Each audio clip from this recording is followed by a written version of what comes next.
You know, I just remembered somebody that was talking at me.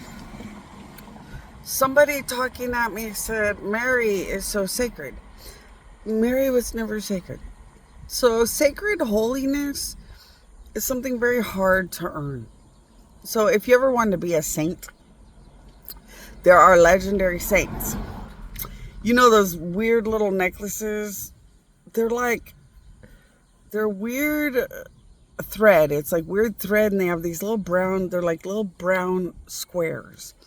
And they usually have like a saint in them. Those are the honor of gods towards actual legitimate saints.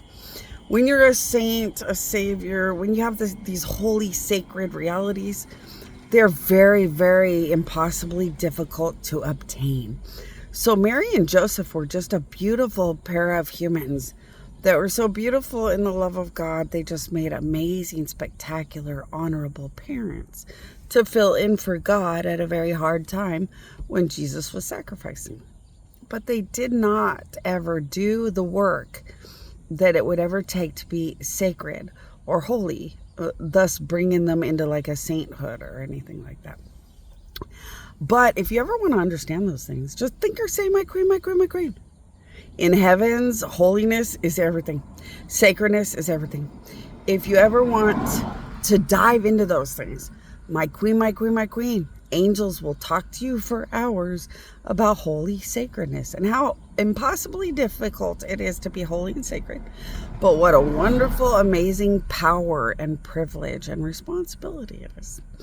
So it's monumentally difficult to be holy or sacred, but the power, the benefit, the magnitude of power, all the things you get to become when you're a saint or a savior is massive. But see, a saint would have souls within their responsibility. So a sainthood would have like souls that they own. Mary and Joseph did not want to own any soul. Therefore, they will have never anything sacred or holy. They're not saints, and they're not sacred or holy. So that little necklace with the brown square with those saints, that necklace is considered like a connection to their holy, sacred sainthood. And as saints, they hold on to, 4 to 20 souls. And they actually take responsibility for the future of a soul. Kind of like God walking your soul to a better place, or kind of like Jesus taking responsibility for your soul to help you to get to heaven. So Jesus has a ton of souls, right? So Jesus decides who gets to heaven and has a ton of souls and decides which ones are going to make it to heaven by working with them and working with their souls to see what is deserving by the time they get to a certain age and are going to be faced with whether they make it to heaven. God is ultimate holy sacredness, so he decides tons and tons and tons of who makes it to heaven or who makes it to hell or what happens to everybody. Jesus has a small amount that he decides. A saint has a tiny, tiny amount that they get to decide or do. But Mary and Joseph were never interested in that much responsibility. Why? Because you have to go to court with God once a year and be responsible for somebody else's soul and somebody else's life and future.